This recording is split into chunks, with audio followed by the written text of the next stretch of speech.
Assalamualaikum warahmatullahi wabarakatuh. Perkenalkan, nama saya Esa Gulia dari kelas 12 IPA 3. Saya di sini akan menyampaikan tentang refleksi mengenai kesepakatan kelas yang sudah dibuat bersama Ibu Yanti. Kesepakatan kelas ini berisi tentang kebiasaan-kebiasaan positif yang harus dilaksanakan oleh setiap warga kelas. Dan yang saya rasakan setelah dibuat kesepakatan kelas ini dan diterapkan oleh setiap warga kelas, yaitu terciptanya kelas yang nyaman dan adanya rasa kekeluargaan.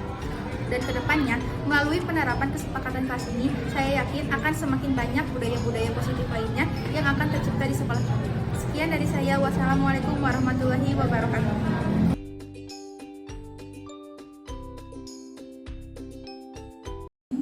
Assalamualaikum warahmatullahi wabarakatuh. Pertama-tama saya mengaturkan banyak terima kasih, terutama kepada Bapak Kepala Sekolah yang dalam kesibukannya mampu menyediakan waktu untuk menghadiri salah satu kegiatan yang insya Allah bermanfaat. Kemudian kepada para wakil kepala sekolah dan kepada Bapak Ibu peserta pengimbasan yang berbahagia. Untuk lebih hikmatnya acara ini, kita awali kegiatan kita dengan membaca basmalah bersama-sama. Bismillahirrahmanirrahim. Untuk diketahui, kegiatan ini adalah salah satu poin dari kegiatan rekan kita sebagai guru penggerak. Dan untuk kali ini, Ibu Hajah Yanti Wiana SPD akan melaksanakan salah satu kegiatan tersebut dengan judul budaya positif yang insya Allah bertujuan akan banyak sekali manfaatnya buat kita. Jadi dari manapun ilmu yang kita peroleh, mudah-mudahan ilmu itu menjadi bekal kita, menjadi ilmu yang sangat bermanfaat. Nah, untuk menghemat waktu, tidak akan banyak yang saya sampaikan. Mungkin kita sampai pada acara utama, yaitu pengimbasan mengenai budaya positif yang akan disampaikan oleh Ibu Hajah Yanti Wiana SPD. Kepada Ibu Yanti, saya persilakan. Mana Ibu?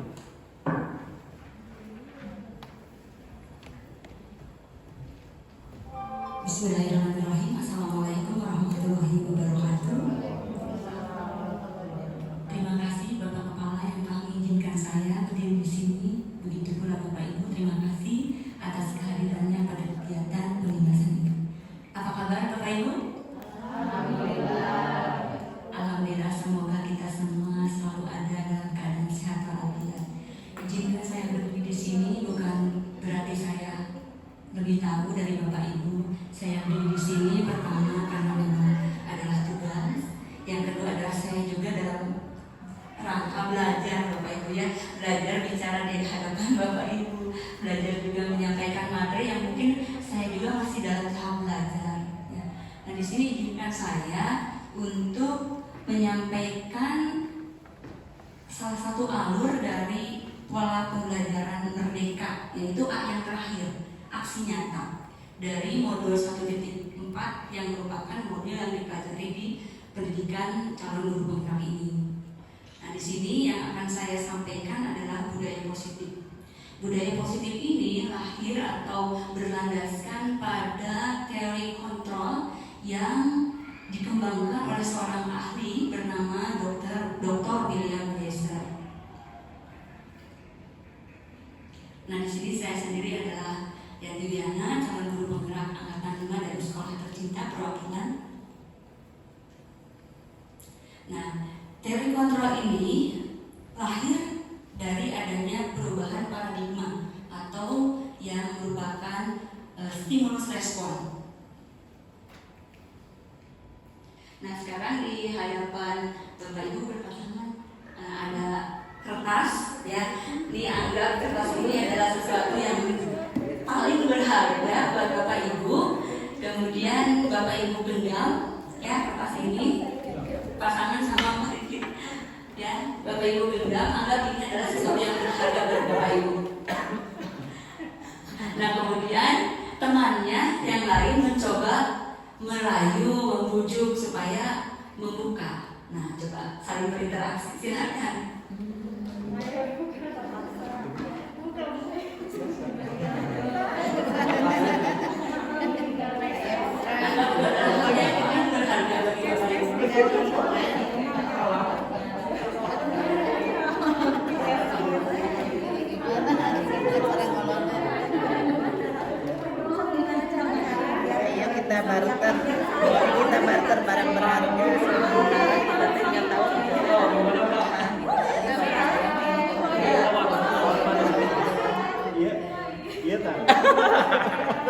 sekarang ya coba akan saya coba ya. Bapak tetap mempertahankan genggaman tangan Bapak? Masih tetap ya. Kenapa Bapak memilih untuk tetap mengepakkan? Bapak tidak membiarkan Pak Riki membuka itu? Karena tadi aturannya itu tidak boleh dibuka walaupun teman sebenarnya untuk berusaha melayu, sehingga kita berusaha untuk mempertahankan apa yang ada di genggaman kita. Mengapa mempertahankan? Dipertahankan karena ini merupakan milik kita, seolah milik kita sendiri. Pak Riki gimana? Sebenarnya hampir sama ya, tadi Pak Agus sudah meminta dengan berbagai cara ya. Tapi karena ini adalah tanggung jawab, kemudian adalah barang berharga milik sendiri yang tidak boleh dilepas tangankan kepada orang lain, maka ya ini dianggap sebagai barang yang tidak boleh lepas ya dari genggaman begitu, dan harus dipertahankan seperti itu. Ibaratnya seperti harga diri kita begitu ya. Nah, jadi harus dijaga dan dipertahankan. Apapun yang dilakukan atau diberikan oleh orang atau teman di sekeliling kita, ya karena ini adalah harga diri kita, ya kita harus jaga. Terima kasih. Terima kasih. Satu lagi, satu lagi. Wepi. Buka itu aja. Apa dipertahankan Bu Evi? Ya, terima kasih Bu Yanti. Tadi saya disuruh memegang sebuah benda, apakah ini dipertahankan atau tidak. Sebetulnya ini tergantung dari kontrol diri kita, gitu ya. Apakah barang ini mau kita pertahankan atau tidak? Kalau memang prinsipnya barang ini memang benar-benar sangat berharga dan sangat berarti bagi diri kita, tadi kata Pak Riki bilang itu harga diri, tentu tergantung kontrol kita. Kalau memang mau dipertahankan ya pertahankan. Tapi kalau memang itu prinsipnya kita mau berbagi, termasuk sekarang Bu Yanti ya, berbagi pengetahuannya, berbagi segala sesuatunya, silahkan boleh diambil. Gitu. Jadi tergantung dari kontrol diri kita, apakah ini harus dilepas atau harus digenggam erat. Gitu. Seperti itu. Aplaus untuk kita semua. Nah, Bapak Ibu, jadi dari tadi yang sudah dilakukan, kira-kira yang mengontrol diri kita itu siapa, Bapak Ibu? Diri kita sendiri. Ya, nah disinilah ya perubahan paradigma dari stimulus respon ke dalam teori kontrol. Ini dipaparkan atau dikembangkan ini oleh seorang ahli namanya Dr. William Glasser. Ya. Di sini yang pertama stimulus responnya kita mengubah orang agar berpandangan sama dengan kita. Kadang-kadang kita seperti itu ya, mengubah orang supaya mempunyai pandangan yang sama dengan kita. Nah, bagaimana teori kontrol mengatakan? Nah, seharusnya kita berusaha memahami pandangan orang lain tentang dunia. Jadi kita mencoba orang lain itu pandang dunia seperti apa. Kalau saya seperti ini, tidak memaksakan atas orang lain harus sama pandangannya dengan kita. Kemudian yang kedua, perilaku buruk dilihat sebagai suatu kesalahan. Seringkali kita melihat murid berperilaku buruk, langsung kita menjudge ya, menghakimi bahwa itu salah gitu. Padahal menurut teori kontrol pasti ya murid itu berperilaku mempunyai tujuan, walaupun itu sebenarnya menurut pandangan kita adalah perilaku yang buruk ya. Kemudian stimulus respon yang lain ini, orang lain bisa mengontrol saya ya. Nah, teori kontrol mengatakan hanya diri saya sendiri atau diri Anda sendiri yang bisa mengontrol diri ya. Kemudian berikutnya, saya bisa mengontrol orang lain. Nah, ya. Di sini teori kontrol mengatakan Anda tidak bisa mengontrol orang lain. Jadi karena kontrolnya ada pada diri orang tersebut, maka kita tidak bisa mengontrol orang lain. Nah, kemudian pada saat kita berhadapan misalnya dengan murid, ada kalanya kita memaksa ya. Ketika pendekatan persuasif tidak berhasil, ada kalanya kita memaksa ya. Nah, atau membujuk. Nah, sebenarnya di dalam teori kontrol alangkah lebih baiknya ketika kita berkolaborasi ya, bahkan dengan murid ya, kita berkolaborasi dan berkonsensus, artinya menyepakati sesuatu ya, konsensus ini untuk menciptakan pilihan-pilihan baru ya, alternatif ya dari penyelesaian suatu masalah misalnya. Nah, kemudian ada kalanya seseorang ketika berinteraksi dengan orang lain berpikir nah saya ini harus menang, ini saya harus bisa unggul gitu kan ya. Dalam masalah ini saya harus menggolkan mau saya gitu ya. Nah tapi di sini di teori kontrol mode berpikirnya harus menang-menang, win-win solution ya. Oke. Nah Bapak Ibu ya, teori kontrol inilah yang mendasari adanya disiplin positifnya. Cakupannya luas Bapak Ibu disiplin positif ini. Dari teori kontrol yang pertama ya, Anda tidak bisa mengontrol orang lain, hanya Anda yang dapat mengontrol diri Anda. Nah di sini makna disiplin itu sendiri muncul, ya yaitu apa? Belajar mengontrol diri dengan menggali potensi kita agar tercapai tujuan mulia, yaitu apa? Sesuatu menjadi seseorang yang kita inginkan berdasarkan nilai-nilai yang kita hargai. Nah kemudian dari teori kontrol yang kedua, semua perilaku memiliki tujuan. Nanti di sini muncul teori motivasi, ya karena kita mempunyai teori kontrol tadi yang kedua mengatakan bahwa semua perilaku memiliki tujuan, maka di sini nanti akan muncul satu motivasi, ya apa sih tujuan kita berperilaku? Bisa saja untuk menghindari hukuman. Biasanya kan boleh begitu ya Pak, datang tepat waktu untuk menghindari hukuman, kan ada seperti itu tujuannya, ya. Atau misal untuk mendapatkan imbalan, wah saya bisa nih, saya ini nih menjadi seseorang, menjadi petugas ini, petugas itu, nanti kan ada imbalannya. Nah itu semua, ya motivasi itu adalah yang bersifat ekstrinsik, jadi motivasinya dari luar. Nah yang kita harapkan, ya menurut teori motivasi ini adalah motivasi yang datangnya dari dalam diri sendiri atau intrinsik, ya yaitu apa? Untuk menghargai diri sendiri. Misalnya, kenapa Pak Riki datang tepat waktu ke kelas? Itu karena apa? Menghargai diri saya sendiri, bahwa saya punya keyakinan misalnya harus datang dengan alasan ini gitu kan ya. Nah itu. Nah di sini yang menjadi tolak ukurnya apa? Nilai-nilai kebajikan universal. Nah ini nilai-nilai kebajikan universal ini pun nantinya akan mendasari keyakinan kelas dalam satu lingkup kecil dulu, ya. Nah itu dari yang kedua. Kemudian dari yang ketiga, yang tadi ya, yang win-win solution itu atau kolaborasi itu. Nah nanti di sini karena kita akan berkolaborasi dengan siswa, akan muncul 5 posisi kontrol bagi seorang guru. Kemungkinannya ini menjadi seorang penghukum. Sering ya ada ya orang yang seperti itu, seorang penghukum, atau ya di sini bisa membuat pembuat rasa bersalah, atau mungkin ada yang bertindak sebagai teman.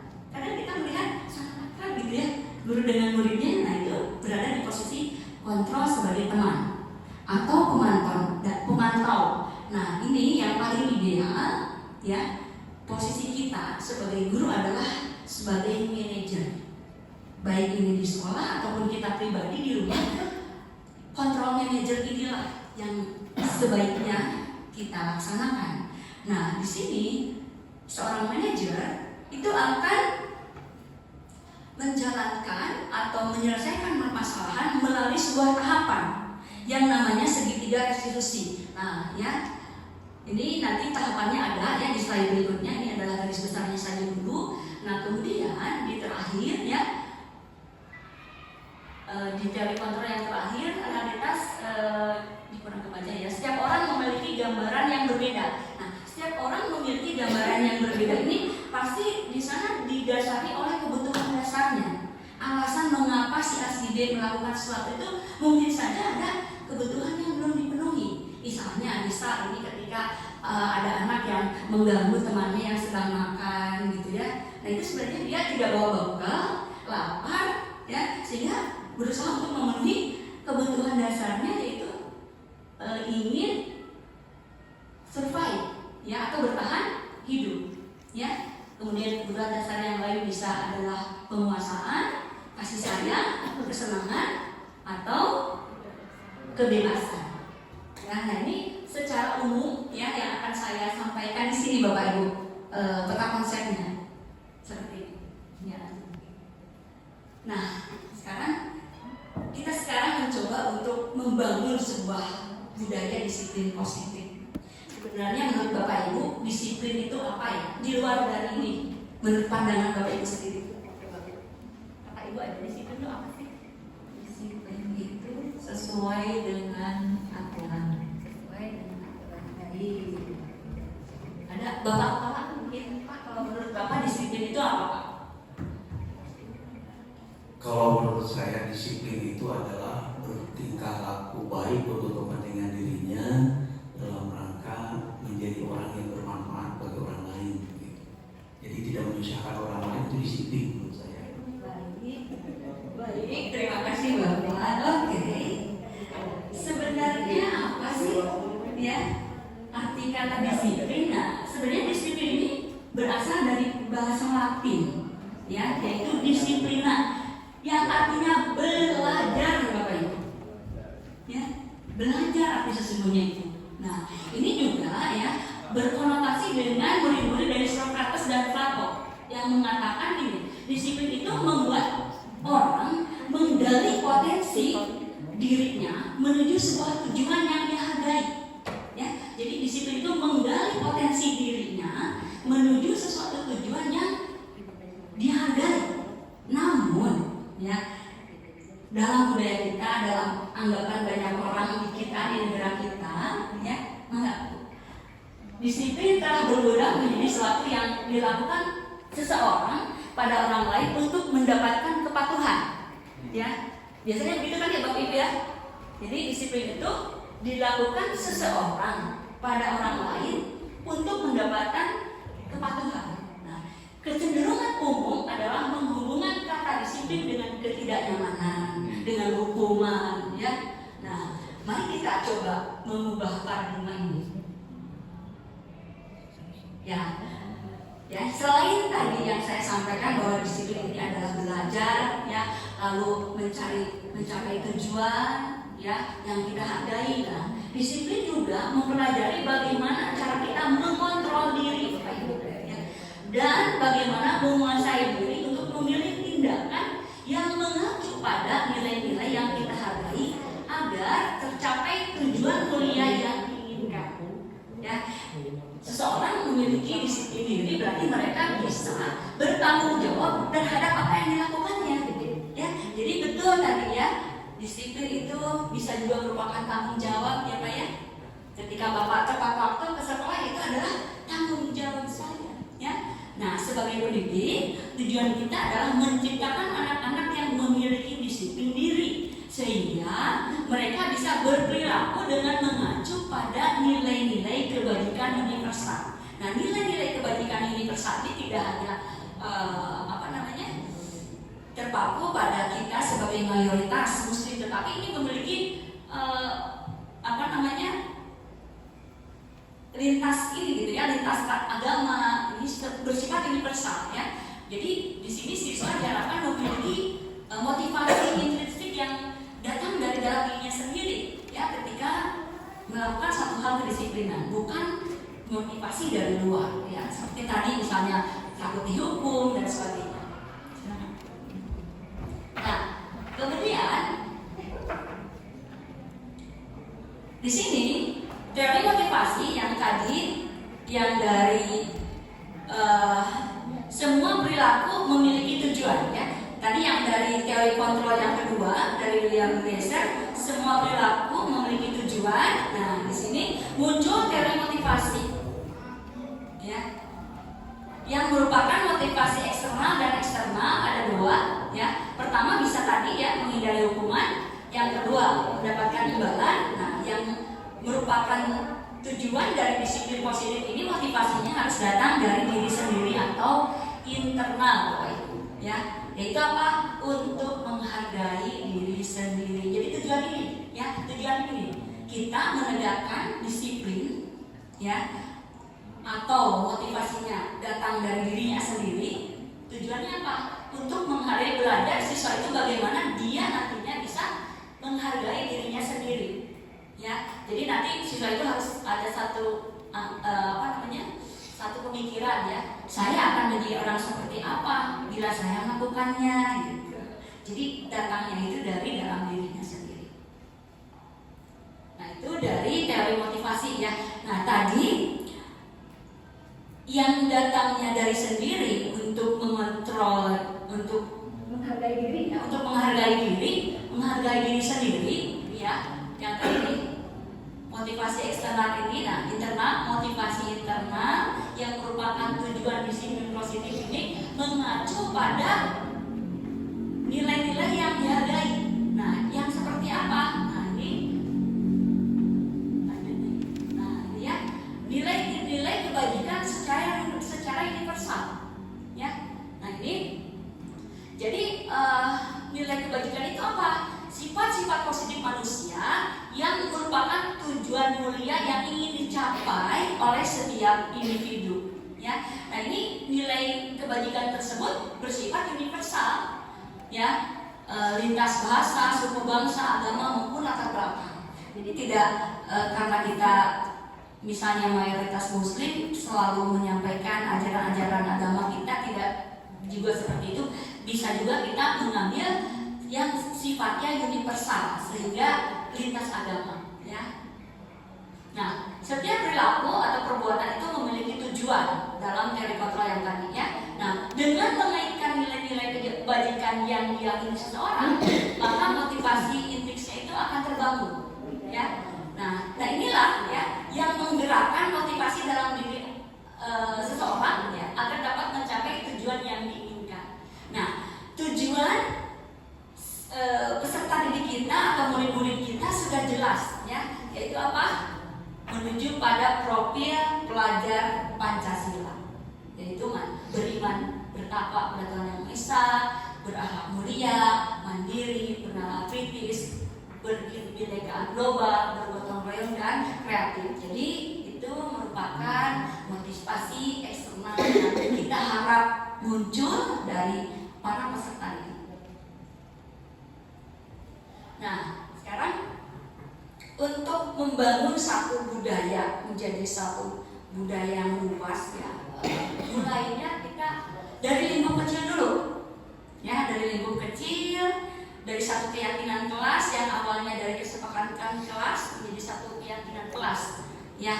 Nah biasanya ini bermula dari kesepakatan kelas. Nah sekarang sudah kita lebih menurut teori kontrol mengubah paradigma dari peraturan ke kesepakatan. Kira-kira kenapa bukan peraturan tapi kesepakatan menurut Ibu Bapak ini? Mengapa harus kesepakatan bukan peraturan? Jadi kesepakatan itu tidak memberatkan siswa berarti ya. Kemudian karena namanya kesepakatan dibuat oleh siswa dan guru. Kalau peraturan oleh lembaga, oleh guru atau oleh sekolah. Tapi kalau kesepakatan dibuat bersama, jadi dijalankan bersama, siswa tidak terbagi, jadi gitu. Jadi menjalaninya dengan enjoy. Baik, terima kasih. Jadi di sini kalau kesepakatan ada satu kolaborasi, ya Bapak Ibu, yang tadi kita tuju bersama harus ada kolaborasi. Kalau peraturan biasanya bersifat sepihak, ya, satu arah gitu. Kalau kesepakatan multi arah. Nah, itu yang diharapkan. Silakan. Nah, gini ya, ketika Bapak Ibu berpergian naik motor, nah, kan peraturannya harus menggunakan helm, gitu ya. Nah, mengapa Bapak Ibu melakukan itu? Apakah karena memang peraturan atau apa coba Pak Irwan? Kenapa kalau naik motor pakai helm? Menurut Pak Irwan? Kalau laki-laki pakai helm, menurut saya aturannya sudah jelas dari Kapolri bahwa setiap pengendara wajib menggunakan helm, tidak ada pengecualian. Jadi motivasinya karena ingin mengikuti Aturan. Kalau melanggar pasti kena sanksi. Jadi apa? Menghindari. Hukuman. Tadi kan teori motivasi ya. Ya. Jadi seseorang melakukan satu perbuatan itu motivasinya itu tadi menghindari hukuman. Kalau Oke. menggunakan helm. Ya. Kemudian Miss Fitri, kalau Miss Fitri pakai helm atau menggunakan masker, alasannya apa? Alasannya karena semua orang pakai masker. Semua orang pakai masker. Oke, baik ya. Nah, nah, jadi itu ya yang mendasari motivasi perilaku setiap orang itu berbeda-beda ya. Nah, di sini ya untuk mendukung motivasi yang munculnya dari dalam, ya, maka kita kembalikan motivasi itu ke nilai-nilai atau keyakinan yang kita hargai. Misal tadi apa keyakinannya? Keselamatan, ya kan, itu berdampak pada diri kita sendiri. Kalau tidak menggunakan helm, bukan takut terkena hukuman ditilang gitu kan, tapi keyakinannya apa? Untuk keselamatan saya. Memakai masker bukan karena semua orang memakai masker, tapi karena keyakinannya untuk kesehatan. Jadi ada satu keyakinan sehingga muncullah motivasi intrinsik atau motivasi yang munculnya dari dalam diri. Ya, nah di sini nilai-nilai keselamatan, kesehatan, nilai yang kita sebut sebagai keyakinan, ya, yaitu nilai-nilai kebajikan universal yang disepakati secara tersirat dan tersurat, lepas dari latar belakang suku, negara, bahasa maupun agama. Dan itu tadi ya, oke.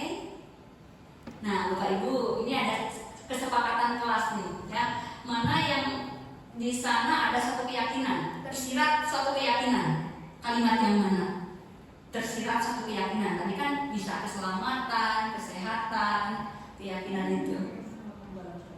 Tanggung jawab, ya, keyakinan itu. Coba nih, yang mana yang ada keyakinannya? Kalimat yang mana? Yang saling menyayangi. Saling menyayangi. Baik, ya. Oke, kemudian apa lagi? Peduli dengan teman-teman, ya. Oke, next. Nah, sekarang kita lihat ya. Nah, apa sih yang masuk kategori keyakinan kelas ya, kita lihat. Awalnya kalau kita perhatikan ya, dulu sebelum ada keyakinan kelas ini ada peraturan. Ya. Selalu kembalikan buku ke tempatnya. Nah, ya, itu sebenarnya kita sedang melaksanakan keyakinan apa? Tanggung jawab. Gitu ya. Nah, kemudian dilarang mengganggu orang lain, gitu ya. Nah, ini keyakinan kelasnya apa? Menghormati orang lain. Kemudian hadir di sekolah 15 menit sebelum pembelajaran dimulai. Nah, di sini apa keyakinannya? Menghormati orang lain, kita punya komitmen, ya. Nah, dilarang melakukan kekerasan. Apa keyakinannya? Karena keselamatan. Mencelakai orang lain berarti kan membuat orang lain tidak selamat, ya, atau tidak menghormati orang lain. Nah, kemudian dilarang menggunakan narkoba. Nah, apa keyakinannya? Akan mengganggu kesehatan kita, ya. Nah, itu dan seterusnya, ya. Nah, ini adalah praktek saya ketika membuat kesepakatan kelas, ya, dengan anak wali saya.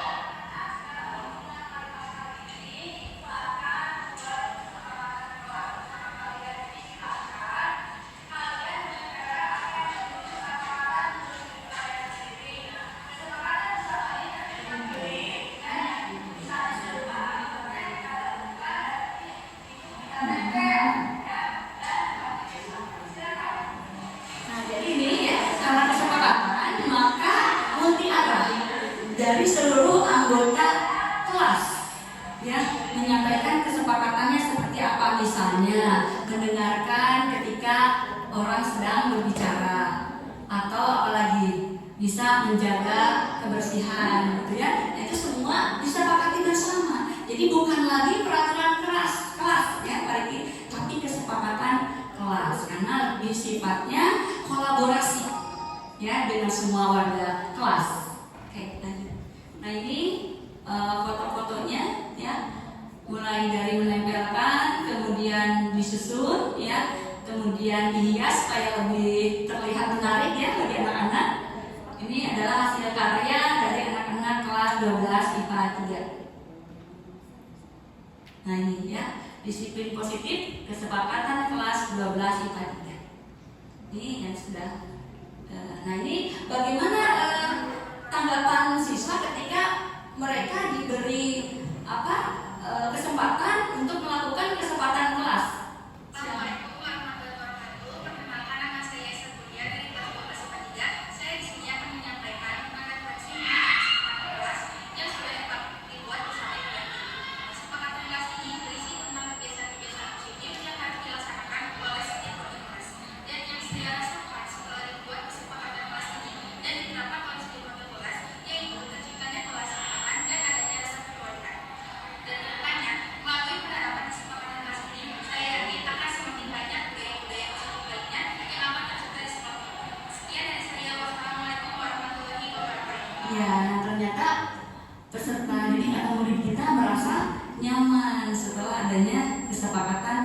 kelas. Dan mudah-mudahan jika ruang lingkupnya awalnya di kelas ya. Next. Assalamualaikum warahmatullahi wabarakatuh. Perkenalkan nama saya Sabuni. Assalamualaikum. Nah, awalnya di sini masih saya belum ini ya. Awalnya sih peraturan kelas namanya ya. Nah, sekarang kita sudah tahu bahwa kita ubah menjadi kesepakatan kelas supaya lebih multi arah dan berkolaborasi. Nah, awalnya mungkin kecil ya Bapak Ibu dalam kelas dulu. Tapi kan nanti menjadi apa? Keyakinan, menjadi satu keyakinan untuk seluruh kelas yang ada di kita. Kemudian juga menjadi lingkungan positif untuk yang ada di sekitar kita, di seluruh ekosistem sekolah kita, dan akhirnya akan menjadi sebuah budaya. Karena dari kebiasaan-kebiasaan inilah muncul menjadi sebuah budaya. Nah, yang tadi saya sampaikan di telekontrol dari Dr. William Glaser ya. Tadi ketika model pikir menang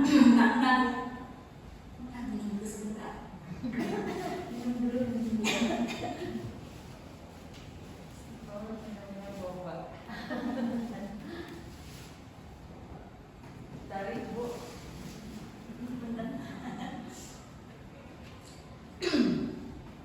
Tadi ketika kita berhadapan dengan murid, kemudian menyelesaikan satu permasalahan, maka posisi kontrol kita ini atau teori kontrol yang mengatakan harus adanya kolaborasi, ya, kolaborasi dengan win-win solution. Nah, untuk mengarah arah sana, ya, satu program disiplin yang berpusat pada murid, ya, menyatakan menguatkan bahwa guru itu perlu meninjau kembali, ya, perlu meninjau kembali penerapan disiplin dalam ruang-ruang kelas mereka selama ini, ya, apakah telah efektif, apakah berpusat, memerdekakan dan memandirikan murid, bagaimana dan mengapa, ya, melalui serangkaian riset dan berdasarkan pada teori kontrol Dr. William Glaser, ya.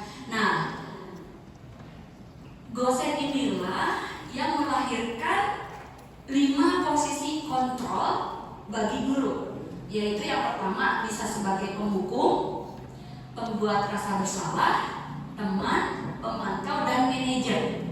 Ya, nah kita kupas satu persatu. Nah, ya, penghukum. Ya, bagaimana sih seorang penghukum bisa menggunakan hukuman fisik, ya, maupun verbal. Ketika misal, ya, seorang murid melakukan kesalahan, ya, misalnya diminta untuk menyelesaikan soal, ya, bisa saja seorang penghukum itu sepertinya tidak menghukum, tapi sebenarnya sedang menghukum. Misalnya gini, kamu gitu aja nggak bisa. Nah, itu secara verbal, ya, tidak hanya secara fisik. Misalnya, mari 10 keliling. Nah, itu ya, kamu udah telat.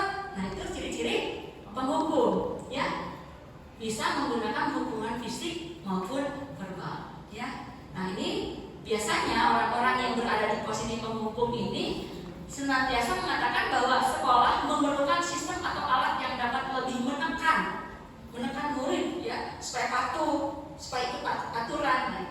Nah, yang kedua adalah pembuat merasa bersalah. Nah, di sini pada posisi ini biasanya guru akan bersuara lebih lembut.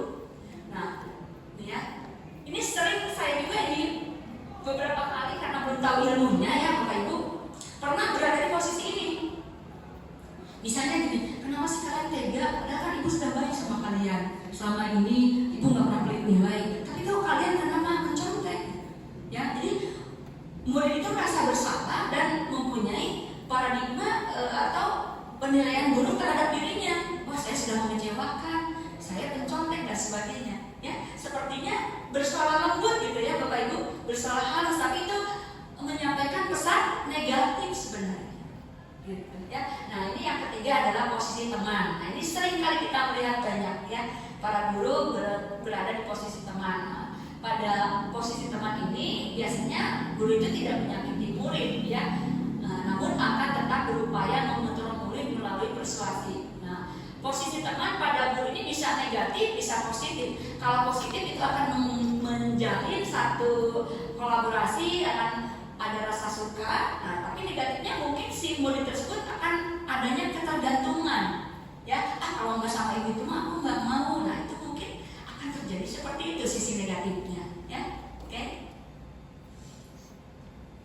Nah, berikutnya adalah pemantau. Pemantau biasanya artinya itu mengawasi ya. Dan biasanya pemantau ini ya bertanggung jawab atas perilaku orang-orang yang kita awasi ya. Nah, posisi pemantau berdasarkan pada peraturan-peraturan dan konsekuensi ya. Biasanya ini ada satu ini tertentu, limit tertentu ya. Misalnya gini, ini terakhir kali ya. Nah, bisa seperti gitu kan ya. Nah, ini kamu udah berapa kali nih? Nah, itu adalah posisi pemantau ya. Jadi menyebutkan berapa kali, terus sudah seberapa sering. Nah, itu pemantau. Nah, ini yang posisi paling ideal adalah seorang manajer ya. Seorang manajer. Guru berbuat sesuatu bersama dengan murid ya, mempersilahkan murid mempertanggungjawabkan perilakunya, mendukung murid agar dapat menemukan solusi atau permasalahannya sendiri. Seorang manajer telah memiliki keterampilan baik di posisi teman ataupun pemantau ya. Namun jika diperlukan ya, posisi manajer ini bisa balik ke pemantau, bisa balik ke teman. Nah, ini ya, sekarang kita akan coba memperagakan 5 posisi kontrol ini. Kelihatan nggak ini perkataannya ya? Nah, ini untuk posisi penghukum ya. Nah, biasanya kan menghardik ya. Kemudian membuat rasa bersalah, biasanya berceramah ya. Teman membuat alasan, pemantau menghitung ya dan mengukur. Nah, manajer ini mengajukan pertanyaan-pertanyaan. Coba kita praktek ya. Seandainya Pak Riki sekarang di posisi penghukum, apa yang Pak Riki katakan? Contohnya apa? Itu di situ ada, tinggal baca. Guru berkata, penghukum gimana ekspresi penghukum? Penghukum kata, ya maju. Sebagai siswa. Nah, Mila sebagai siswa. Oh, Mila siswanya. Jangan bisik. Jangan bisik. Jangan tercampur. Cium boleh. Secara Ini siswa misalnya. Mila siswanya ya. Oke, untuk contoh Ya gitu, penghukum. Penghukum. Kolom pertama, penghukum. oke, saya memilih yang coba menyindir mungkin ya. Suka nyindir. kasih sindiran. Suka sindiran. Kayaknya berpikir bertanya. Oh, berkata kalau kamu tidak melakukannya. Nah kan lagi marah nih Pak Riki, lagi marah. Kalau kamu tidak melakukannya, awas ya. Oh, itu aja soalnya. Tuh, ini Bu Ila misalnya siswa. Oke. Makanya. Marah. Marah. Buka ekspresikan. Oke.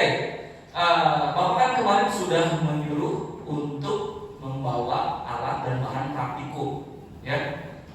Hari ini kita sudah sepakat akan melakukan kegiatan praktikum. Nah, Bapak tidak mau tahu, pokoknya hari ini juga praktikum harus tetap dilaksanakan. Terserah mau ada bahan atau tidak bahan, praktikum harus tetap dilaksanakan. Kalau kamu tidak melakukannya, awas ya, rasakan nanti. Ya.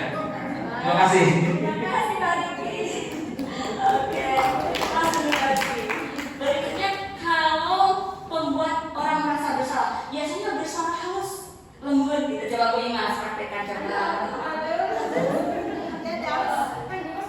Ya, coba apakah Bu Imas pernah menjadi berada di posisi ya orang merasa bersalah tapi menukik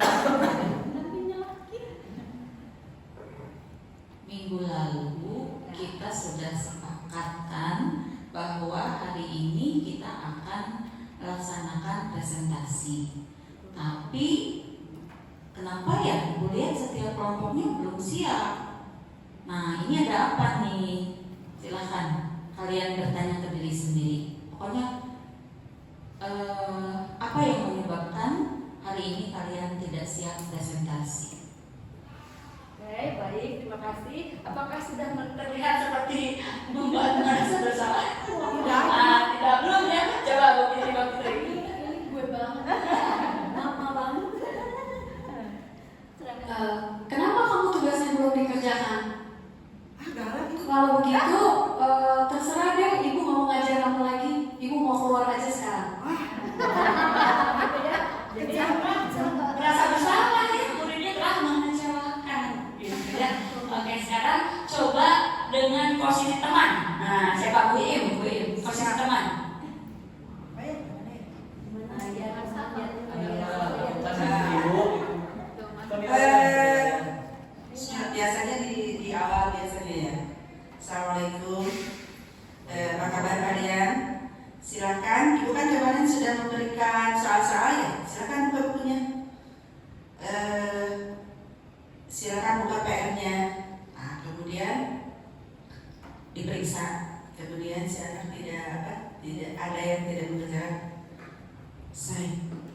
Coba kalau pemantau biasanya gimana Bapak Ibu? Ada konsekuensi ya. Ini kamu sudah 3 kalinya gitu kan biasanya. Nah, mengatakan satu menyebutkan angka ataupun tadi ya menunjukkan terbelah atau tidaknya gitu. Ini terakhir kamu seperti ini. Nah itu pemantau ya. Nah yang paling indah adalah seorang manajer. Nah ini yang disampaikan oleh seorang manajer gimana? Wira seorang manajer. Pertanyaan tadi kenapa alasannya? Oke, baik. Kelas ini sudah disepakati bersama, kesepakatan kelas seperti apa. Sekarang tidak sesuai dengan kesepakatan. Silakan kalian sama-sama diskusikan sebaiknya seperti apa. Apakah ini sudah betul atau tidak. Kemudian jika tidak sesuai, apa yang harus kita lakukan untuk memperbaikinya. Oke ya. Nah jadi ada satu tawaran ya, seorang manajer itu tidak satu arah gitu sifatnya, tapi akan berusaha agar terjalin satu kolaborasi. Nah, oke, lanjut. Nah, di sini ketika kita akan menyelesaikan masalah dengan adanya kolaborasi antara murid dengan guru ini, kita menjalankan yang namanya program restitusi. Ya, apa sih restitusi? Restitusi adalah proses menciptakan kondisi bagi murid untuk memperbaiki kesalahan mereka, ya, sehingga mereka bisa kembali pada kelompok mereka dengan karakter yang lebih kuat.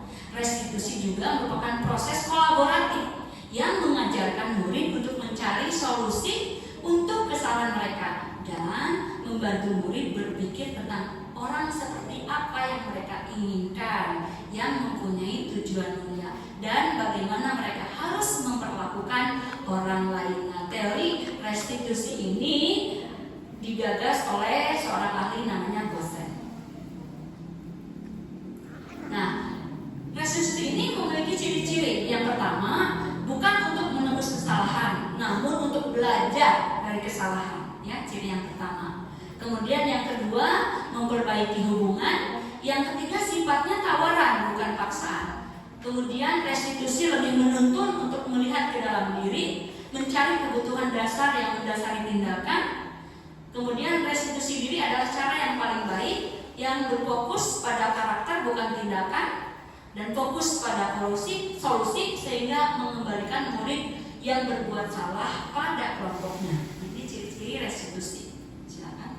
Nah ini ya tahapan untuk menjalankan restitusi sebagai salah satu alternatif dalam menyelesaikan permasalahan bersama murid. Nah ini mungkin sekali-kali kita sampaikan di TRK ya tahapan ini. Kan kita sekarang harus mengisi TRK ya, menyelesaikan masalah dengan murid ya. Nah ini sebenarnya 3 langkah ini bisa kita jalankan ya. Pertama ini menstabilkan identitas, kemudian validasi tindakan yang salah, kemudian menanyakan keyakinan. Jadi ini 3 tahap ini dalam segitiga restitusi akan kita kupas satu persatu ya langkahnya. Silakan. Nah ini ya. Nah ketika pertama kita menemukan anak ini bersalah, ya misalnya ketahuan ya anak ini nyontek gitu kan, marah kita ya. Tapi kita harus menstabilkan dulu identitas, ya, untuk membuat anak yang merasa gagal karena telah berbuat salah menjadi mempunyai pandangan positif terhadap dirinya, ya. Nah, apa yang kita katakan nih kalau seperti ini? Coba kita praktekkan oleh Bu Haji Is. Perlu berkata kalau misalnya awalnya kan baru tahu nih siswa ini bersalah gitu ya, awalnya bersalah. Nah kita tidak langsung menghakimi gitu ya, tapi menstabilkan identitas dengan berkata seperti ini. Coba Bu. Nih. Anak-anak, tidak ada manusia yang sempurna ya. Pasti ibu kalian pun sering berbuat salah. Namun bagaimana kita harus menyelesaikan masalah ini? Ibu tidak akan mencari tahu siapa yang benar, siapa yang salah.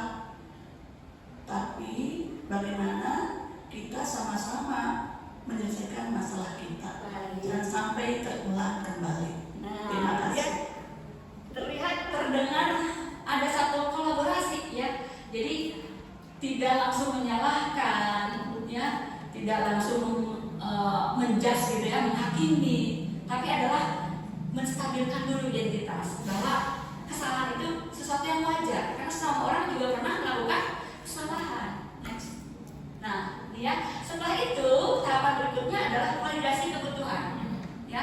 Nah, jadi tadi teori motivasi mengatakan seseorang itu bertindak berperilaku karena ada satu motivasi. Ya. Nah, di sini validasi kebutuhan ini akan membantu siswa mengenali kebutuhan dasar yang sedang diperlukan, ya, atau yang ingin dipenuhi ketika melakukan kesalahan itu. Pada dasarnya, setiap tindakan manusia tujuannya adalah untuk memenuhi ya kebutuhan dasar. Misal tadi saya seandainya yang tadi saya sampaikan ya, ada anak yang mengganggu temannya yang sedang makan, ya, ternyata dia itu bukan semata-mata mengganggu. Mungkin secara sekilas ini anak kuno sih, mengganggu babaturan anak gitu kan, kok nakal gitu ya, mungkin seperti itu pikiran kita. Tapi sebenarnya apa? Dia itu lapar, ya, dia itu ingin makan, nah itu, ya. Jadi validasi dulu kebutuhannya. Nah, kan kalau seperti ini kondisinya, maka guru akan berkata, ya, kamu bisa saja melakukan hal yang lebih buruk, tapi kamu tidak melakukannya kan? Nah, gitu ya. Kemudian kamu pasti punya alasan untuk melakukannya. Jadi sebelum kita menghakimi, ya, jadi kita tidak seperti itu seharusnya, ya. Tetapi adalah lebih menanyakan, ya, alasan di balik tindakan tersebut, ya. Misalnya apa yang penting bagi kamu, ya, kamu boleh tetap berusaha menjaga sikap itu, tapi tambahan sikap yang lain yang baru dan sebagainya. Nah, yang terakhir adalah menanyakan keyakinan. Untuk melihat kesalahannya dihubungkan dengan norma sosial dan nilai-nilai yang mendasari manusia berinteraksi dengan orang lain, ya. Nah, ini menanyakan keyakinan. Dalam tahap ini, ya, dalam tahap ini guru akan berkata, misalnya nih, seseorang atau anak itu adalah mengganggu temannya. Nah, menanyakan, ya, nilai-nilai apa sih yang sudah kita sepakati? Oh ya, bukan, kita harus saling menghormati, gitu kan? Oh, berarti kamu di sini sedang mengabaikan ya? Iya Bu, saya mengabaikan keyakinan itu. Nah, seperti itu ya. Jadi menanyakan keyakinan apa yang sedang diabaikan oleh mereka supaya apa? Mereka melihat pada diri sendiri, ya. Oke. Next, nah ini adalah praktik saya dalam menjalankan segitiga restitusi. Aduh, Pak Firmannya nggak ada. Astagfirullahaladzim, Pak Firman. Jadi ke Pak Firmannya nggak ada. Kenapa? Nanti sebentar ya Bapak Ibu. Tadi kan wifi-nya ini loading, nggak bisa menjalankan. Nanti sebentar ya, ada kendala teknis dulu. Pak Firmannya lupa. Ke siapa teman?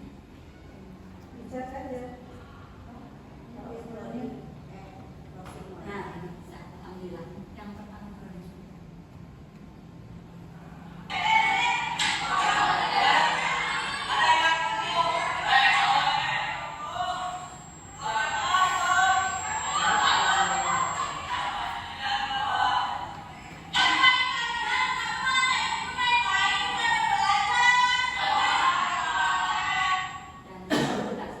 Nah, ini jadi situasinya seperti ini.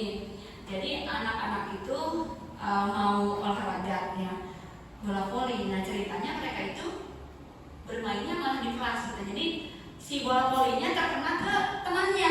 Jadi temannya merasa kesakitan. Oke, nah saya mencoba untuk menyelesaikan permasalahan ini. Saya mencoba di sini berada di posisi seorang manajer. Nanti tolong diamati sama Bapak Ibu langkah apa yang sudah saya ambil, ya. Tadi pertama apa? Menstabilkan identitas. Yang kedua adalah tadi lupa ya. Validasi, ya, validasi tindakan. yang ketiga adalah menanyakan keyakinan. Nah, nanti apakah ketiga proses ini ada pada diri saya yang mencoba untuk menjadi seorang manajer? Silakan.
Ini proses apa nih, Bu? Validasi tindakan ya?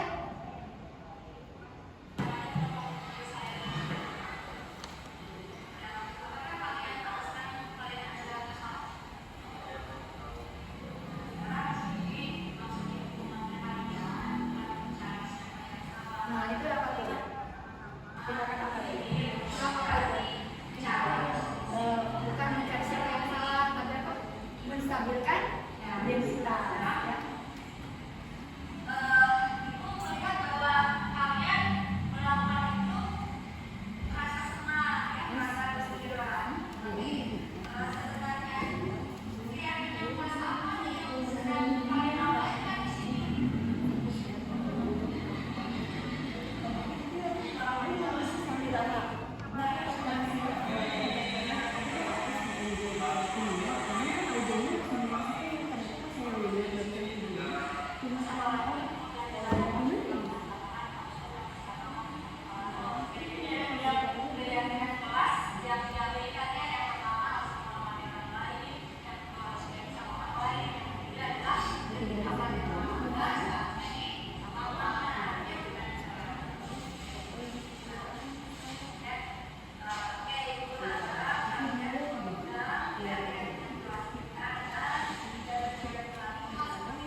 Bapak Ibu yang pernah saya lakukan untuk menghadapi permasalahan siswa. Terlihat tadi ada 3 ya. Pertama, menstabilkan identitas ya. Nah, mengatakan bahwa berbuat salah itu ada hal yang wajar, setiap orang juga pernah melakukan kesalahan. Kemudian validasi tindakan dan menanyakan keyakinan. Nah, bagaimana tanggapan siswa kalau masalahnya diselesaikan dengan proses segitiga restitusi? Bagaimana perasaan kalian setelah melakukan restitusi?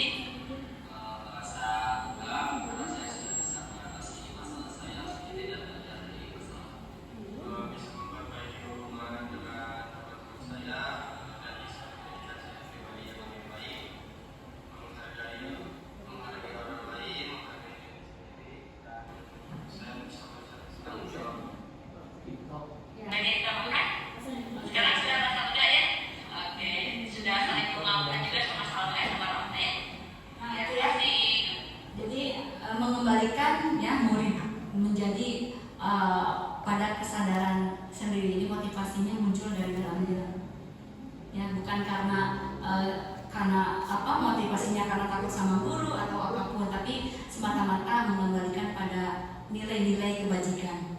Bagaimana perasaan kalian? Oke, next. Nah ini ya. Nah tadi yang mendasari perilaku seseorang itu ya tidak lepas dari kebutuhan dasar manusia. Nah ini ya, ini kontrol yang terakhir dari Dr. William. Yang mengatakan bahwa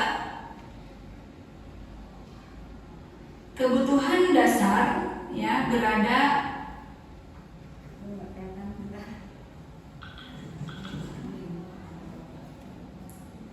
Setiap orang memiliki gambaran berbeda, ya. Kemudian realitas atau kebutuhan kita berbeda. Kita berusaha memahami pandangan orang lain tentang dunia. Nah, jadi artinya di sini ketika kita melihat orang lain berperilaku, nah sebenarnya mungkin orang tersebut sedang memenuhi kebutuhan dasarnya, yaitu yang terdiri dari penguasaan, ya, bertahan hidup yang pertama, bertahan hidup, kemudian penguasaan, kesenangan, kebebasan, atau kasih sayang.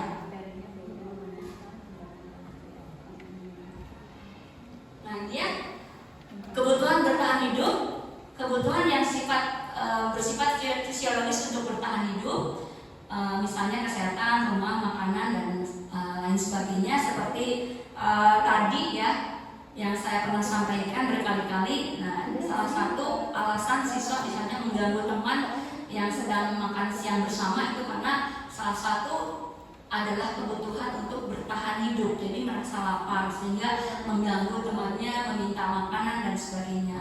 Kemudian yang kedua adalah kasih sayang, kebutuhan kasih sayang atau rasa diterima, kebutuhan untuk diterima, meliputi kebutuhan akan hubungan dan koneksi sosial, kebutuhan untuk memberi dan menerima kasih sayang, dan kebutuhan untuk merasa menjadi bagian dari satu kelompok. Ya, misalnya ini ada seorang siswa misalnya berpapasan dengan guru, ya, terus misalnya pulang ke rumah mengadu sama ibunya, Bu, kenapa ya ibu tadi kok nggak nyapa ya ke aku, kok sikapnya beda ke aku. Nah, itu adalah salah satu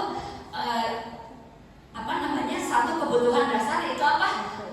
Rasa kasih sayang dan merasa diterima, ya. Jadi kalau misalnya kita berpapasan dengan murid, ketika kita menyapa atau membalas sapaan murid, itu akan ada rasa diterima oleh murid itu, sehingga kebutuhan dasarnya terpenuhi, ya. Oke, next. Nah, kemudian penguasaan atau kebutuhan pengakuan atas kemampuan, ya. Nah, ini biasanya ini kebutuhan kekuatan untuk mencapai sesuatu, menjadi kompeten, menjadi terampil. Nah, misalnya begini, ketika kita sedang mengajar nih, ya, terus ada anak yang tiduran gitu ya, kan kadang kita kenapa sih budak teh gitu ya, kesel gitu ya, kamu cuci muka cepat gitu ya. Nah, tanpa menanyakan dulu sebenarnya apa, ternyata misalnya anak itu merasa bosan, ya, dia tuh udah tahu materi yang sampaikan itu. Jadi apa? Rasa bosannya itu yang harus kita penuhi kebutuhannya. Misalnya next harus seperti apa ya penyampaian kita sehingga kebutuhan rasa bosannya itu terpenuhi. Nah, itu ya. Jadi kebutuhan untuk pengakuan atas kemampuan gitu ya. Oke, berikutnya adalah kebebasan atau kebutuhan akan pilihan. Ya, ini mencakup kebutuhan akan kemandirian, otonomi, memiliki pilihan dan mampu mengendalikan arah hidup seseorang. Dan yang terakhir adalah kesenangan atau kebutuhan untuk merasa senang, ya. Kebutuhan mencari kesenangan, bermain, tertawa. Nah, seperti tadi yang kasus Jaidan, ya, dan Vito, itu mereka sedang berusaha memenuhi kesenangannya, yaitu apa? Bermain bola voli, hanya salah penempatan, ya. Seharusnya mereka bermainnya di lapang, tetapi kalah di kelas, sehingga akhirnya mengenai temannya, ya, sehingga temannya terluka. Nah, itu mungkin Bapak Ibu yang bisa saya sampaikan. Mohon maaf jika ada kesalahan ataupun kekurangan. Semoga apa yang saya sampaikan bermanfaat. Terima kasih. Wabillahi taufiq wal hidayah. Wassalamualaikum warahmatullahi wabarakatuh. Saya kembalikan lagi kepada Dimas.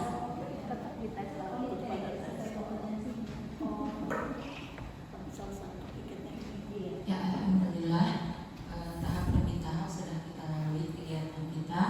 Mudah-mudahan ada guna dan manfaatnya. Terima kasih kepada Bu Yanti. Mudah-mudahan menjadi amal saleh dan kita pun yang menghadiri di sini mudah-mudahan ada dalam ridho Allah. Ya,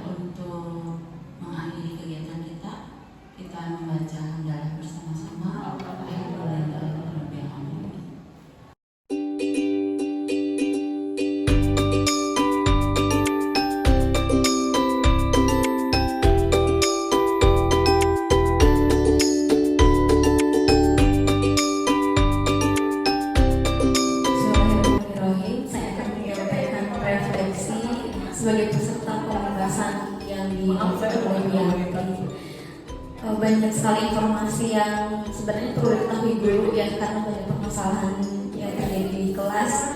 Kemudian yang tertarik sekali itu bagian dari restitusi ya. Kita sebagai guru saat menghadapi masalah itu penting sekali menghadirkan proses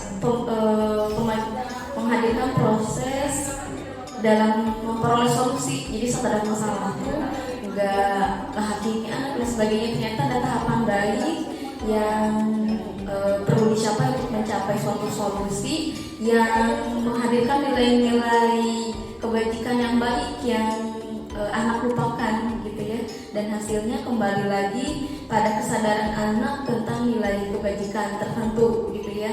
Kemudian ini PR yang sangat besar juga bagi saya sebagai guru untuk meningkatkan motivasi intrinsik anak, betapa berharganya nilai-nilai kebajikan yang perlu kita imani bersama gitu ya. Nilai menghormati sesama, nilai menghargai sesama, bertanggung jawab itu nilai intrinsik yang perlu kita tumbuhkan bersama ya, terhadap diri sendiri dan terhadap murid. Itu mungkin PR besar ya, dan sangat bermanfaat sekali dan termotivasi sekali untuk menghadapi masalah dengan langkah-langkah tadi gitu ya. Insya Allah nanti dicoba. Terima kasih, sekian. Assalamualaikum warahmatullahi wabarakatuh. Ya, bismillahirrahmanirrahim. Assalamualaikum warahmatullahi wabarakatuh. Ketika saya diundang untuk melakukan pengamatan sekaligus juga supervisi terhadap kegiatan yang dilaksanakan oleh Ibu Yanti sebagai guru penggerak angkatan ke-5 di SMA 1 Walenda, saya sangat mengapresiasi sekali terhadap apa yang dia tampilkan, dari mulai pengambilan topik maupun tema yang akan disampaikan. Itu sangat menarik dan sekaligus juga itu memberikan gambaran tentang bagaimana kondisi situasional persekolahan yang memang harus menjadi wajib tanggung jawab dalam rangka pelayanan publik. Kemudian saya mengamati dari mulai action plan yang dibangun, dari mulai pertama barangkali mempersiapkan diri secara personal maupun secara organisasi. Saya patut mengapresiasi karena penggunaan sistem IT digitalisasi sudah terlaksana dengan baik. Itu menjadi poin penting karena bagaimanapun bahwa seorang guru penggerak itu memang harus kekinian. Dan itu sudah dipersiapkan dari mulai pembuatan PowerPoint termasuk materi, itu sangat menarik, termasuk juga pengkondisian ruangan multimedia yang memang itu sangat cocok untuk digunakan, termasuk juga ada kerjasama dengan tim IT dari SMA Walenda. Itu apresiasi. Kemudian dari segi penyampaian, ya tentu saya juga mengapresiasi, alhamdulillah bahwa Bu Yanti sudah bisa tampil dengan baik, karena saya lihat bahwa beliau sangat menguasai tentang materi yang disampaikan, termasuk juga penguasaan ruangan, penguasaan audien itu sudah cukup baik, terjadi juga di dialog yang luar biasa karena tidak monolog, dan itu menandakan bahwa memang Ibu Yanti bisa membangun komunikasi dengan baik sehingga terjadi manajemen dalam pengelolaan kelas yang baik, termasuk cara-cara bertanya pun itu pendekatan yang lebih cenderung orang tidak terpaksakan, mereka cukup berbahagia dengan keberadaan Bu Yanti karena kelihatan mereka sangat mengapresiasi. Sedikit barangkali saran kepada Bu Yanti, yang pertama tentunya harus dipertegas lagi mengenai tujuan apa yang kita ingin capai dari target presentasi Ibu tadi. Supaya audien lebih fokus apa yang menjadi target yang akan dicapai, ilmu apa yang sebetulnya yang akan dia peroleh. Jadi bukan hanya dia mendengarkan apa yang disampaikan, tapi paling tidak mereka akan mencari poin-poin apa yang nanti akan dicapai, sehingga mereka akan terus menggali potensi, termasuk juga barangkali nanti akan terbangun satu dialog yang kuat sehingga nanti akan mendapatkan suatu kesimpulan yang menjadi target dan harapan Ibu Yanti dan Audi. Itu tentunya akan lebih menarik. Pada prinsipnya saya nyatakan SOP bagus dan itu perlu dikembangkan oleh Bu Yanti. Nanti lebih cenderung ke audiennya bukan hanya guru tapi juga nanti kepada siswa atau masyarakat yang ada di SMA 1 Barina maupun di luar lingkungan kita. Pengimbasan itu penting, bagaimanapun itu melatih bertanggung jawab, melatih kedisiplinan, melatih wawasan keilmuan termasuk kemampuan aplikasi yang luar biasa. Selamat Bu Yanti, semoga sukses. Terima kasih. Assalamualaikum warahmatullahi wabarakatuh.